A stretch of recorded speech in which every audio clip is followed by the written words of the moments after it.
everybody. Welcome back to the I Don't Know Running podcast, where we share our experiences that make running fun and sometimes not fun. I'm Lewis, and I'm a self-admitted lazy ultra runner who once again has nothing. And I'm Mitch, and I am a collector of really ugly shirts. Oh, you got another one. Tammy rags on me every time I put this thing on.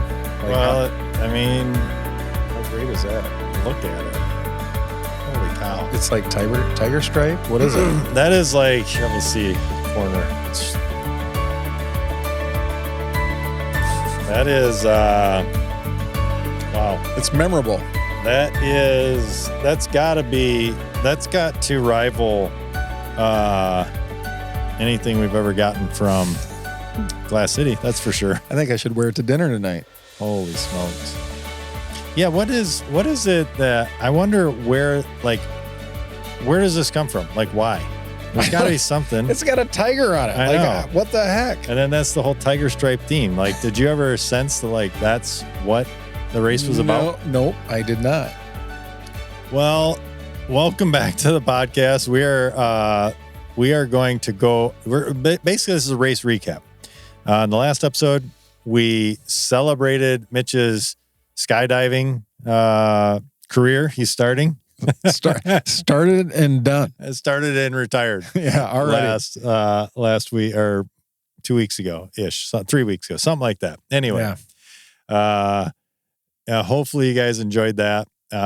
And this week we are going to continue on the vacation that Mitch took, but it is specific to a race. Well, no, the vacation wasn't.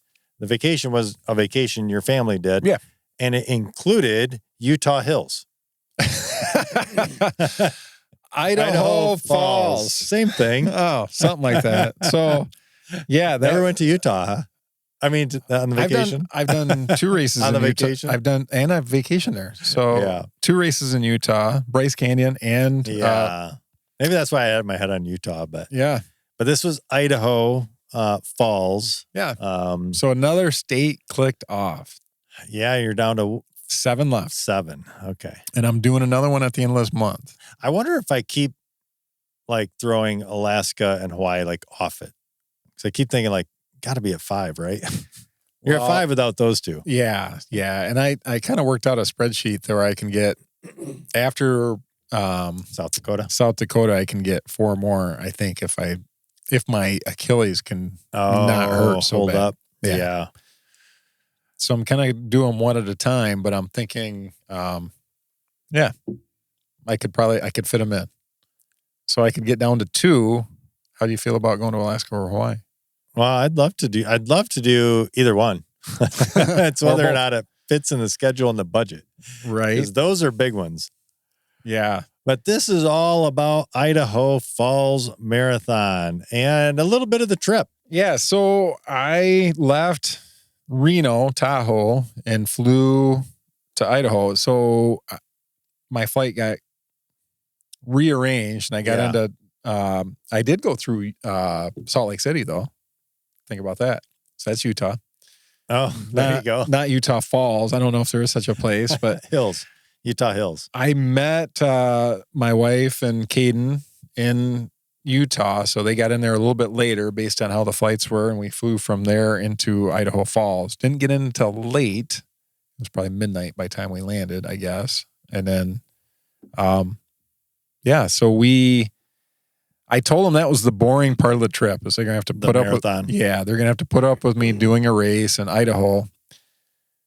I know parts of Idaho are beautiful. I don't know that Idaho Falls is more city-ish. It's not in the mountains. It's kind of rural. So we did go for a hike on Friday. We picked up a packet. We kind of hiked around the Idaho Falls, the Snake River, and did all that stuff, which, as it turns out, a lot of the race was on that. Oh, okay. But, again, how do I say this wasn't my favorite marathon without being... Well, I'll just speak facts. Yeah, let's just speak facts. Because there was a lot of opportunities with this race. Let's just put it that way. That could make it better. Yeah. Yep. This was number 176 marathon or further that I've run. And again, like it's state number really 44 because I include DC in that. So I've run a lot of races. This is top 10. And I don't need fancy, right? Like I don't need all that stuff, but let's just get into it. So I pick it, not a problem. It was just at a running store. No big deal. You know, they assign the bibs as they kind of do it. Yep. Race morning, I'm thinking I got to get there decently early. It's only a mile from the hotel. Easy. Like Tammy dropped me off. I'm thinking I probably got there way earlier. You know how there can be a rush to the beginning of a race? I guess they had the marathon start I think an hour before the half, so there was no busyness. Oh. I like that part. Yeah. So it kind of spreads it out. Little did I know there was probably only 50 or 60 people in the full marathon. So that's not a lot of people. No. So it kicks off, not a big deal, but I hear him talking about the course, or somebody's asking about it. They took a poll, or they asked people, no electrolytes at the aid stations, only water and goo. Oh. So that's kind of weird to me. So no sport drink. No sports drink. Okay. And the aid stations were like at more than 3 miles apart. So luckily, I put my vest on in the morning thinking I want to carry my phone. I want Tammy to be able to track me. I'll just do it. I decided I had it with me because I used it for Laura's race. 2 water bottles. I just decided it's easier. It fits tight. It fits nice. I'll just carry water anyway. So luckily I did that. And they made that clear before the race, right? I don't know. I'm horrible at reading websites, but I just think if it's a road marathon, aid stations should be 2 miles apart, period. Well, I wouldn't say the 2 miles apart, but at least electrolytes. Right. But I see. Or an electrolyte drink. Right. I didn't know that. But I'd seen road marathons that are a mile and a half apart even. Yeah. I think you're spoiled if they're a mile. Yeah. That's rare. I think only your majors. I shouldn't say, not that it's only your majors. The majors do that, which is spoiled. I don't want to say spoiled. You're really, that's just amazing when they are able to do that. Trail runs, I expect that. Like if you see much farther apart, 9 or 10 miles apart, you know you're carrying a pack anyway. You know in trail runs, they can't always get 8 in there. Yeah. But on a road race, you kind of think they'll be closer together. Because typically I won't carry anything in a road race. And I need a drink every 2 miles if I'm doing a road race. Yeah, but I would say 2 miles is probably more common, don't you think? I do think so. Yeah, and they weren't. They weren't. It was closer to 3. Okay. So, and I'm thinking there was a few new runners there if they weren't prepared. Because I go easy man approach. Like I don't carry. Like I just take what's on the course. Yeah. I definitely try to. Depending on the race and depending on what I'm doing. Am I using it as a training for an ultra? Right. So, yeah. But in my head, I was just thinking for some reason I put that vest on. And happy you did. And I'm happy I did. Oh. So I'm running and it's a non-closed course. Yeah. So full traffic. Luckily, it's a rule. And you're out in the country, no shoulder, but no cars. But no shoulder. There was none. Running against, they had you on the against side. I think we're running with traffic. Oh, man. Not a good feeling. But there was not very many cars that were coming through, at least at that part until we got into the green belt or whatever it was next to the river. But it was just little things that and I wasn't feeling 100%. Like my Achilles has been bothering me. It's probably 3,000 or 4,000 feet of elevation. So I wasn't 100% anyway. So I knew I was going to have a good day. Yeah. And I just ran 28 to 30 miles with Laura. So I was still sore from that. Yep. So I knew it wasn't going to be a fast race, but it wasn't a close course. So do all that, you know, and I'm running with a group of people, and I had to stop and use the bathroom at one point. Lost all those people. Oh. Because it was few and far between because there wasn't a lot of people running this race. Yeah, so you were on your own after that for a little bit. Yeah. So course wasn't very well marked. And I think he even admitted that later. So there was a couple different spots I came to. I didn't know what way I needed to run. I'm on the road. Like it should be well marked. Oh, man. Yeah. So I stopped. I actually stopped and I had to look and try to figure it out. And like, I don't know if I should run this way or this way. And luckily I picked the right direction. Wow. So it was kind of crazy. And then, you know, and again, this is just my experience. I don't know. Other people had different experience. So I would run out of water between it because you're at elevation. It is a little bit warm, but you're drinking a lot more water. So I was running out of water between aid stations and filling back up. And then the aid stations only had water and they did have goo. But luckily I threw a couple in my pack anyway. But you stop and fill up then. So that takes time away. So if you're trying to look at a faster time. That would be tough. It's tough. Yeah. So and it's not a Boston qualifier, I found out afterwards too, but not like that matters to me. So it's, not even a certified course. Then. Yeah. So I figured that out. I come by the start finish line and I'm like, I don't know what way to run. So a spectator told me a two-looper? It was, you come through the start finish line and you do a different loop. It's not the same loop, but it's a different loop. That's when you end up on the green belt next to the river. Okay. So it's bike trails at that point. That at least was easier to follow. But, and again, not being a close course, you come into town, when there's a stoplight and a crosswalk, you have to stop for the crosswalk. They had people there just telling you to stop. They didn't stop traffic. Oh my goodness. So you had to wait for the light to turn before you could cross the road. So think about that for a race. It's basically that's a semi-supported long run at that point. Yeah. I've never experienced this. No. Out of all the races I've run, I've never experienced this. That's never seen that. No. And so I'm just guessing, has no idea. I'm just guessing. I wonder if that saved them having to get permits and police. Yeah, I would think so. You have to obey the stop, there was no police presence out there at all. Yeah, so I'm guessing it saved them. But I did see in an email, like if they could grow it more, they could afford to pay police and close the course. So I get that. Yeah. But again, my experience from being the guy that runs it. Yeah. It's almost like, can you just stay away from those areas then? I would think so. I would try to, Yeah. I would try to do more on the green belt, I think. Yeah. Yeah. Where you don't have to do that. Well, that's a bummer. But you finished and got another marathon in. I did. And then. How was the finish? Amazing? It was. Okay. So Tammy and Caden were waiting for me at the finish line. It was a really long race for me. Probably 45 minutes longer than I had projected. Okay. I really fell apart at the end. And I come in and I just had to sit down. But they did have, they had decent food at the finish line. They had, like little tangerines and like a Uncrustable. So we're sitting there.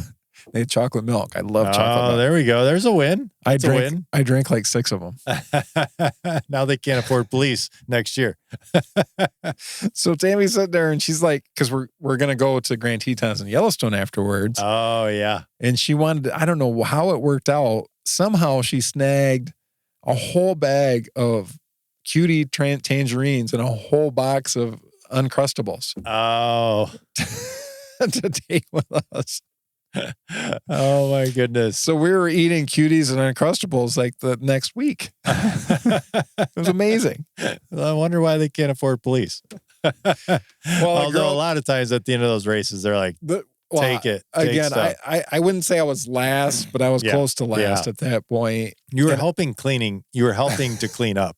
This is why she got that. We got so much. You can just take it. They were just trying to get rid of it at that point. And she was. Do you remember Charlevoix when we got those, all that soap? Yeah. Boxes. We used it forever. Of soap. why they had ivory soap.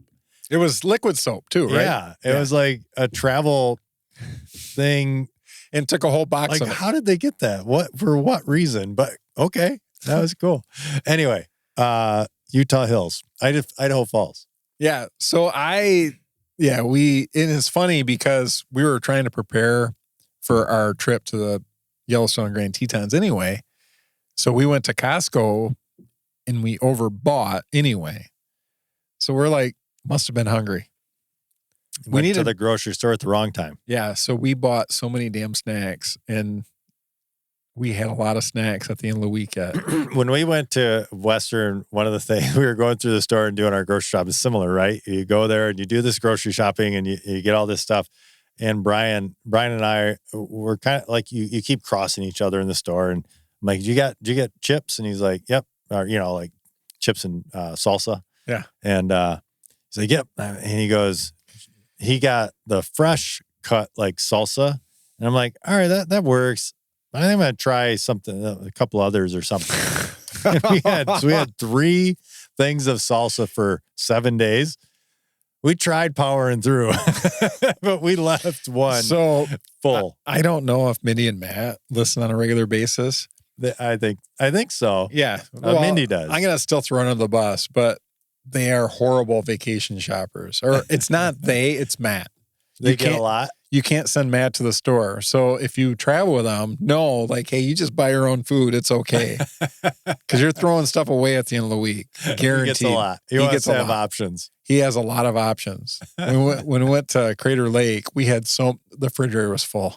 It's like, oh my gosh. You open it the night before, you're like, how much of this can we eat? Yeah. Like the last day, we still have like 2 cases of beer. It's like, that's my goodness, impossible to even drink. We nailed that. Now, I did get a fair amount of my NA, but you can drink NA. The thing it's a love-hate. Because it's NA, it's refreshing. You can grab it like you would a lemonade. Right. Or whatever, So I had plenty of that, but finished it. They finished their beer. We nailed it. Like, it was gone the night before. We were sitting out on just, talking in the backyard, and it was like one more, and that was it. And nailed it. That's a good feeling. Little extra chips and salsa.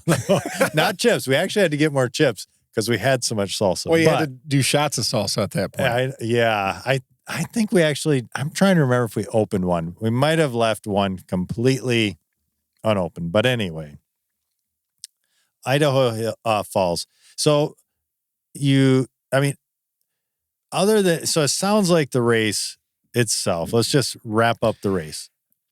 It's okay. It's just a newer race that is. It is. Has some growth things that can happen. There's opportunities, right? And how are the people helping? Yeah, great. Good.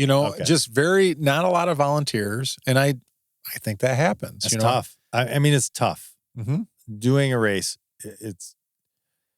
there's a lot of work that goes in that's just thankless work, and you got to do what you can do. So it sounds like this just has some growth areas. Hopefully, they're able to receive feedback in a positive way. This is, hey, could we do this? Could we do that? That kind of a thing. Hopefully they have a good crew or board around them that's helping give them some of that feedback. Yeah. And again, I ran with a girl that was her 250th marathon. Wow. And she's like, yeah, I ran it a couple years ago and I came into the finish line the wrong way and I wasn't the only one. Oh my goodness. Okay. She's like, I don't care. As long as I get 26.2 miles, I don't care. My gosh. That's funny. Okay, I hear you. That's interesting. I was worried I was going to have 30 though by the time I got done. And I wasn't in the mood for 30. I have an A and a B entry into the finish. That's interesting. That might actually be kind of a cool. Well, they have that. What's that race in GR? It's the Dirty Duel or no? Yeah. Yep. I think Dirty Duel? Yep. Something they have 2 different courses. One's harder but shorter. Yeah. Yep. One's faster and longer, but they still race. And they race. That is really neat what they do with that, because they do a fair amount of pre-race testing of those 2 courses to get them very close to being the same. They are a little bit different, and there's a roll of the dice, so to speak, on which way is the faster way. So for you, seeing as how you can run hills and stuff like that better, you might take the shorter. The thing is, For me, I know that those Yeah. hills are going to destroy me. I'd probably take the longer course. the thing is, I did the runnable one when I did it, and it worked out. I don't remember. It's one of my, I think I was overall masters. But the hard course was obstacle type things you almost had to go over, like big logs. In addition to just being tough in different ways. Okay. Because that course is tough, period. Like where they run you, like even the runnable one has some very tough parts to it. Okay. So, but at any rate, let's get back to Idaho Falls. Okay, race, not your favorite. It's gonna rank down there. At the end of the day, it's fine. Yeah, It's just like, it's kind of interesting because when you explain it, it's, I don't know. I'm appreciating some of the growing pains or simple side of things with having done T-Rex and the Mummy. Yeah. That I'm like, all right, it's nice to strip things back and just have some clunkiness sometimes. Not saying this is a race like, go do this for a Boston qualifier, because if you got to stop at a crosswalk, sorry, that's tough. I don't want to do that. For a road race, I wasn't expecting any of that. Yeah. That's you can get away with a lot with a trail race. Yeah. Like, suck it up. That's the trail. This is it. This is your race. But a road race. Well, he giggles when he thinks about how hard he made it. So he thinks it's hilarious. Yeah. That's tough. That's a different thing. Like, and then you basically make fun of people if they complain about it. It's like, suck it up. Yeah. But you know that. Right. You know that going in. So this led into the remainder of your vacation. Let's just talk about the fact that you got to see some pretty cool wildlife. Yeah. So the first thing we did is went to Crater of the Moon, like the day of the race. Caden and Tammy were sick of sitting around. They went to the farmer's market without me. I took a nap. And then we went to Crater of the Moon in Idaho. I didn't realize that there was volcanic activity in Idaho. Huh. Who knew? So it was all this, I don't know. It was kind of cool. Saw some caves, and there were supposedly bats in there. We didn't see any bats. We did that. And then the next day we drove to Grand Tetons, and we stayed basically right kind of really inside the park or close to the park in Grand Tetons. And then hiked Jenny Lake. We went up to, I'm thinking of the pass, but we went up to Inspiration Point, just past Inspiration Point. The thing about when you take the boat ride at Jenny Lake and all the people take the boat ride, it's like a mass start of a race. Oh, really? Everybody takes off, and it's like all these people, and I hate people. Like, I hate crowds. So you go to the falls, it's like 1 million people. You go further where it's a little bit more challenging, a few less people. And then you just keep going, and then it's not a lot less people. So that's what we did. We went to Inspiration Point, and it's cool. You can see a long ways. You can see the lake. Just past that, we're hiking along, and there's a bear right off the path eating berries in the woods. Like, it was so cool. So like they do. So we sat there and watched that for a while. It was just a black bear. And then I'm not as nervous about that stuff after going to Glacier last year. Like, bears are bears. Yeah. Respect them. Yeah, 100%. But, like, they're not trying to attack you, trying to eat you. They're just doing their thing. They're being bears. So we watched it for a while, hiked along further, kept going. A mama moose and a baby moose. Watched that just off the trail. They're more dangerous than bears, from what I understand. Yeah. Kept going, and then went to the junction and the turn, and we saw a bull moose and another moose. We watched those for a little while and took a bunch of pictures. Like, that was awesome. I love to see wildlife. I love that stuff. Next day, we went to Yellowstone. I really had low expectations of Yellowstone because I don't like to be in the car. But we drove around. We got an app and bought the map for Yellowstone. So it's there's a narrator. tells you where to stop. Oh, that's cool. Based on your GPS. So it tells you, it's like, hey, That's just really cool. right here is go see this. So we did that. We spent the day in Yellowstone. We stopped at all these different thermal activities. Caden totally nerded out. Like he loves that stuff. So he's a big science kid. I mean, he's not a kid. He's 27 years old now. Love that stuff. So he would spend so much time there and just look at every little like information display. I'm like, okay, I can see him like doing that on a backpacking trip. Yeah. Like that's totally, and he would, like you say, nerd out on it, but just be filled with so much life from it. Yeah. He loved it. Loved that part. I'm a mover. So they give me crap because it's like time to go. Yeah. Seen it. All right. I saw it. I read everything on there. I took a picture. Let's go. And they would find the next bear. And then Caden and Tammy would stand there and read it for a while and try to, and it's like, oh my gosh. I was patient. It's like not just my vacation. Right. But it was good. I'm glad. I really wanted to give them the space to do that. Like my issues are my issues, like wanting to move all the time, but they make fun of me at the same time too. I want to see more wildlife. But I also understand like the thermal activity is really cool. Like it's amazing. Yeah. What's actually happening, why, how, all that. Yeah. So we did the small loop around Yellowstone. It took all day. We left at 6 a.m. We didn't get back until 9 o'clock at night. Driving and then just stopping, doing a short hike. Wow. I loved it. I really enjoyed it. But later, like we went back to Yellowstone and we did some driving. I was over it the second time. Like I let Tammy drive and I'm like, I don't want to, I'm just going to take a nap in the back seat for a minute. You guys get out. Do your thing. I'm going to nap for a little bit and you can do that. So I was really trying to, as much as possible, not be that guy, but give him the space to do it.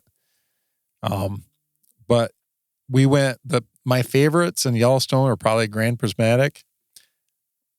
It's a big, huge natural pool or whatever it is.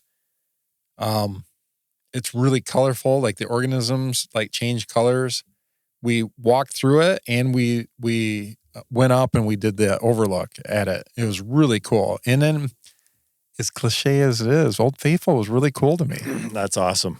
I didn't think I was going to enjoy it, but there's so many other geysers around there. So we did a hike around it and stuff. It was really cool. So that's awesome. The second time we spent a lot more time at Old Faithful and did all that stuff. But last day, we did another hike by the Rockefeller Center and we're hiking along. We're half a mile from getting back to the trailhead. And we're like thinking that we, smell a barn and we're moving along. And Caden's in the front. A bear coming the other way on the trail. Like we had seen other people, but that stupid thing, not stupid. It was really cool actually. Was right in front of us. It was coming our way, coming right at us. All of a sudden it's like, whoa, stop. And I had bear spray too. And we stopped and it's like, okay, get off the trail. Like, because I've seen on videos where they just keep walking down the trail and you just get out of the way. Yeah. It was just a black bear. So I kind of pulled my bear spray and kind of had it ready and it kind of made my heart rate go up a little bit. And that bear just walked up the hill, just got off the trail and walked up the hill. It wasn't in a hurry. We watched it walk away. Like, all right. And we walked back. Tell the rangers or volunteers. Yeah. Yeah. Like, not a big deal. Yeah. You see bears. Well, I just said, they're like we walked right into a bear. Yeah. Just, because sometimes they'll write that stuff down or whatever. Like, oh, yeah, there's bears out there. That's so normal for them. Like we see not squirrels, but you see something around here that's, here, but don't see it every day. But yeah, that's there.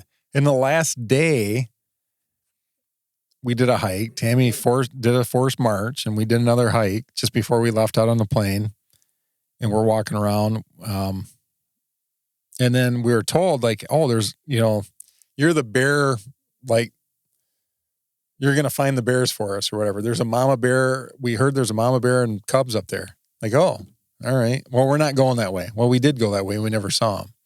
And then we come across another guy and he's like, yeah, there's another grizzly up there. It's a young grizzly up on, you have to look for it. It's on the lakeside. So we're walking along. We stopped.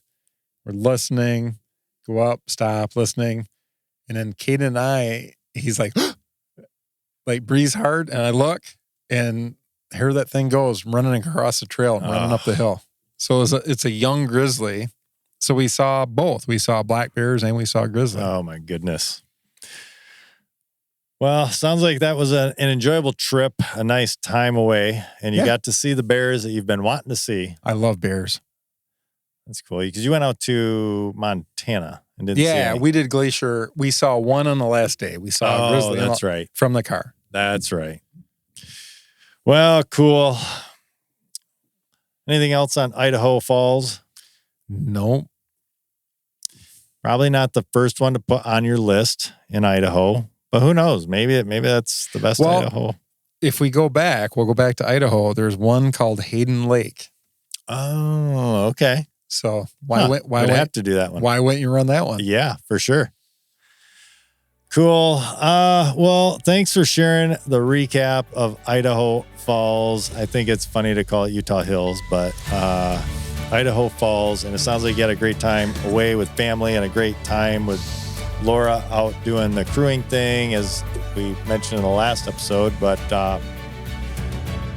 awesome. Well, hey, I cracked up where we were listening to that podcast. Oh, yeah. And you completely slaughtered it. And I'm like, I'm driving and I'm like, Tammy, text Lewis and tell him he messed that up. That's not it.